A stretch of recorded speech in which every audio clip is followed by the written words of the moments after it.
डर सबको लगता है। राजस्थान के जयपुर में रतन अपने माता पिता प्रदीप और सीमा के साथ रहा करता था।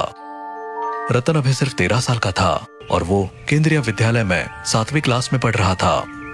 आज उसके स्कूल में उसे बताया गया कि उन लोगों को भानगढ़ स्कूल ट्रिप पर ले जाया जा रहा है। क्या? School trip? नहीं, तो ट्रिप पर नहीं जा सकता। क्यों? क्यों का क्या मतलब? तुम्हें पता नहीं है क्या तुम्हारी परेशानी? अरे पापा, तेरे पापा सही कह रहे, तू नहीं जा सकता। रतन अपने माँ बाप के इनकार से रोने लगा। हालांकि उसे भी पता था कि उनकी बात सही है, लेकिन एक बच्चे का दिल कैसे माने। आप चाहो तो वर्मा सर से बात कर लो, उन्होंने कहा था वो मेरा ख्याल रखेंगे। प्रदीप ने वर्मा सर को कॉल किया तो वर्मा सर ने उन्हें आश्वासन दिया कि वो उसका ख्याल रखेंगे। तो प्रदीप ने रतन को जाने की इजाजत दे दी। स्कूल ट्रिप की इजाजत मिलने से वो बहुत खुश हुआ और अगले दिन वो अपनी पूरी क्लास के साथ बस में बैठकर भानगढ़ की ओर निकल गया। बस भानगढ़ की ओर बढ़ रही थी। बच्चे हंसी ठिठोली कर रहे थे। रतन अपने दोस्त गिरीश के साथ बैठा था और उसके आसपास बबली, रवि, बॉबी, संजय और चंदू भी बैठे थे। सब बहुत एक्साइटेड थे, लेकिन उधर रतन के माता पिता घर पर बेचैन थे। सीमा, मुझे कुछ अच्छा नहीं लग रहा। हमें उसे नहीं भेजना चाहिए था। आप चिंता ना करो, सब ठीक होगा। मैंने उसके हाथ में एक धागा बांध दिया था, जो कि पंडित जी ने मुझे खास उसकी सुरक्षा के लिए दिया था। चलो, ये तुमने अच्छा किया। इधर बस में बच्चे हंसी मजाक कर रहे थे, लेकिन तभी अचानक रतन के शरीर में अजीब सी हरकतें होने लगी। उसके हाथ पैर अकड़ने लगे, वो कांपने लगा और उसकी आंखें ऊपर चढ़ गई। रतन, रतन, क्या हुआ तुझे? सर, जल्दी आइए, रतन को कुछ हो रहा है। वर्मा सर तुरंत उठे और रतन की तरफ भागे। तब तक रतन पूरी तरह अकड़ चुका था और नीचे गिर पड़ा था। उसके मुंह से अजीबोगरीब आवाजें आ रही थी। भगवान, ये इसे क्या हो गया? कहीं ये किसी चीज के वश में तो नहीं आ गया? ऐसा मत कह। वर्मा सर रतन के पास झुके और उन्होंने उसकी नब्ज चेक की। मुझे लगा था कि ऐसा होगा, लेकिन इतनी जल्दी होगा इसका अंदाजा नहीं था। मतलब आपको पहले से पता था? सर, हमें कुछ समझ में नहीं आ रहा। घबराओ मत, रतन को बस दौरा पड़ा है, थोड़ी देर में ठीक हो जाएगा। उन्होंने अपनी जेब से एक छोटी शीशी निकाली और उसे रतन की नाक के पास ले गए। कुछ ही सेकंड में रतन की अकड़न धीरे धीरे कम होने लगी। उसकी आंखें सामान्य होने लगी। मुझे माफ कर दो। अरे पागल, इसमें तेरी क्या गलती? ये तेरे बस में थोड़ी है। रतन चुपचाप बैठ गया और अब बस में बिल्कुल शांति हो चुकी थी, क्योंकि सब बच्चे डर गए थे। अरे तुम लोग सिर्फ एक दौरे से इतना डरोगे तो भानगढ़ का भूत क्या करेगा? सबके चेहरे पर मुस्कान आ गई। थोड़ी देर सब सामान्य रहा और फिर अचानक बस झटके से रुक गई। तेज ब्रेक लगने से सभी बच्चे आगे की ओर गिर पड़े। अरे ये क्या हुआ? ड्राइवर, क्या कर रहे हो? सामने कुछ औरतों का झुंड खड़ा है। सभी ने तेजी से सामने देखा, लेकिन वहाँ कोई नहीं था। लेकिन वहाँ तो कुछ भी नहीं दिख रहा। ड्राइवर, तुमने गलत देखा होगा। नहीं सर, वो औरतें हमारी तरफ आ रही हैं। सभी ने डरते हुए फिर से देखा, लेकिन वहाँ अब भी कुछ नहीं था। मुझे यहाँ से वापस जाना है। तभी अचानक ड्राइवर जोर से हंस पड़ा और बोला, कैसा लगा मेरा मजाक? सभी बच्चे और वर्मा सर चौंक गए। क्या तुमने हमें डराने के लिए ये सब किया? मैं तो सच में मरने ही वाला था डर के मारे। ड्राइवर, ऐसी हरकत मत करो, बच्चे पहले ही डरे हुए हैं। ड्राइवर ने हंसते हुए बस फिर से चला दी। अंततः बस भानगढ़ पहुंची। जैसे ही बच्चों ने खिड़कियों से बाहर झांका, चारों ओर फैली वीरानगी उनके मन में एक अजीब सी बेचैनी भर दी। हवा ठंडी थी, लेकिन उसमें एक अनकही घुटन थी, मानो वो किसी अनदेखे साए की निगरानी में थे। जैसे ही बस किले के सामने रुकी, सभी बच्चे धीरे धीरे नीचे उतरने लगे। ये किला, ये भूतिया है। बच्चों के बीच भूतिया कहानियों को लेकर चर्चा शुरू हो गई। कुछ इसे मजाक समझ रहे थे, तो कुछ के चेहरों पर हल्का सा डर झलकने लगा था। तभी अचानक उनके सामने एक अजीब सा गार्ड प्रकट हुआ। वो गार्ड लंबा था, झुकी हुई कमर, गहरी आंखों के नीचे काले गड्ढे और चेहरा ऐसा जैसे परसों से नींद ना ली हो। तुम सबको डरने की जरूरत नहीं, ये सब बस कहानियां हैं। अंदर जाओ, आराम से घूमो। लेकिन क्या? नहीं, कुछ नहीं। चलो बच्चों, डरने की जरूरत नहीं, हम सब साथ हैं। कोई भूत वूत नहीं होता।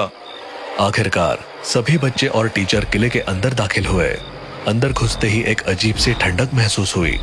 हर तरफ टूटी फूटी दीवारें, झड़ते हुए पत्थर और उन पर जमी काई।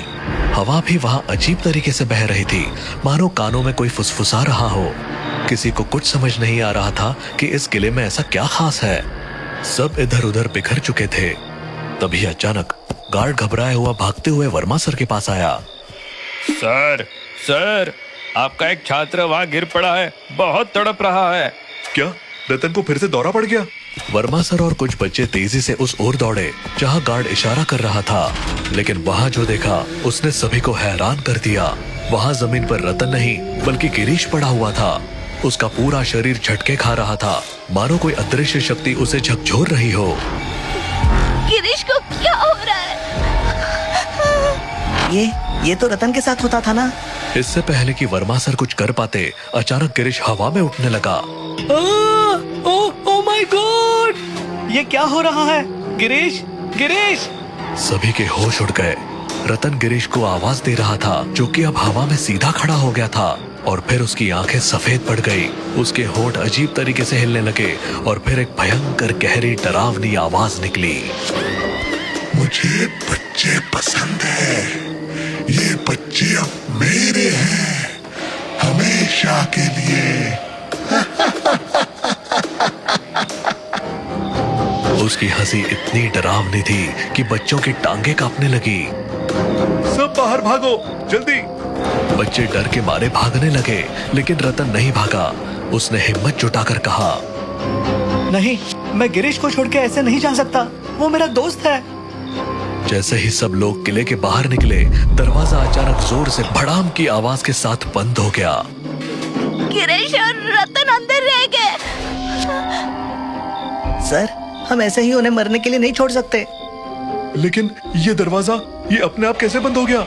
तभी अंदर से रतन की दिल दहला देने वाली चीख सुनाई थी। सर, आपने उसे अकेला क्यों छोड़ दिया? हम सबको बचाना आपकी जिम्मेदारी थी, खास तौर पर रतन को। वर्मा सर को अपनी गलती का एहसास हुआ। उन्होंने एक नजर किले के बंद दरवाजे पर डाली और फिर पूरी ताकत से उस पर धक्का मारने लगे। कोई मेरी मदद करो, हमें दरवाजा तोड़ना होगा। खोलो, दरवाजा खोलो, खोलो। गार्ड और ड्राइवर पीछे खड़े होकर सब देख रहे थे। ड्राइवर ने धीरे से कहा, उसकी चीख सुन के तो ऐसे लग रहा है कि वो मर गया होगा। हाँ, शायद दोनों ही मर चुके हैं। दो बच्चे भूत से कैसे लड़ सकते हैं? ये सुनकर बच्चों का खून खौल उठा। तुम लोग मदद नहीं कर सकते तो एटलीस्ट चुप तो रहो। हाँ, हम अपने दोस्तों को ऐसे नहीं छोड़ सकते। वर्मा सर और बच्चे पूरी ताकत से दरवाजा तोड़ने लगे। दूसरी तरफ किले के अंदर गिरीश अब भी हवा में था। वो रतन से बोला, अच्छा हुआ तू रुक गया, एक से पहले तो। अब तू भी मेरा शिकार होगा। गिरीश हवा में तैरते हुए रतन की तरफ बढ़ने लगा। रतन भागने लगा, लेकिन गिरीश के अंदर जो भूत था उसने उसे जकड़ लिया। रतन छटपटाने लगा। तभी अचानक रतन का हाथ गिरीश की कलाई पर पड़ा। गिरीश की कलाई पर एक लाल धागा बंधा था जो उसके शरीर से हल्का सा छू गया। एक भयंकर चीख गूंज उठी।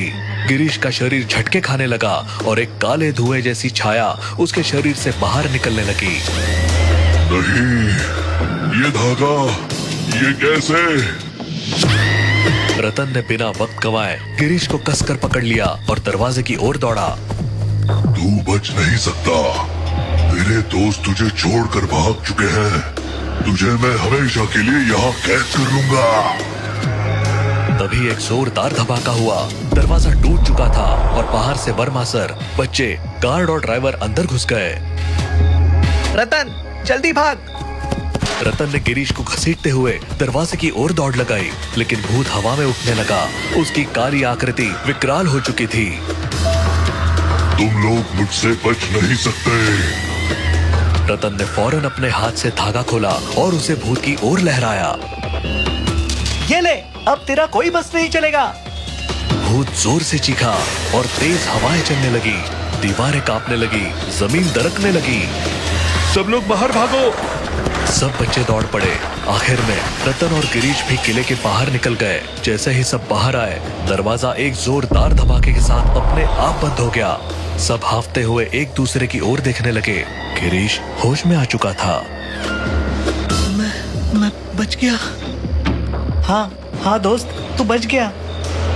तभी अंदर से उस भूत की एक डरावनी चीख सुनाई दी। सब लोग डर के मारे फौरन बस में चढ़ गए और जयपुर की तरफ निकल गए।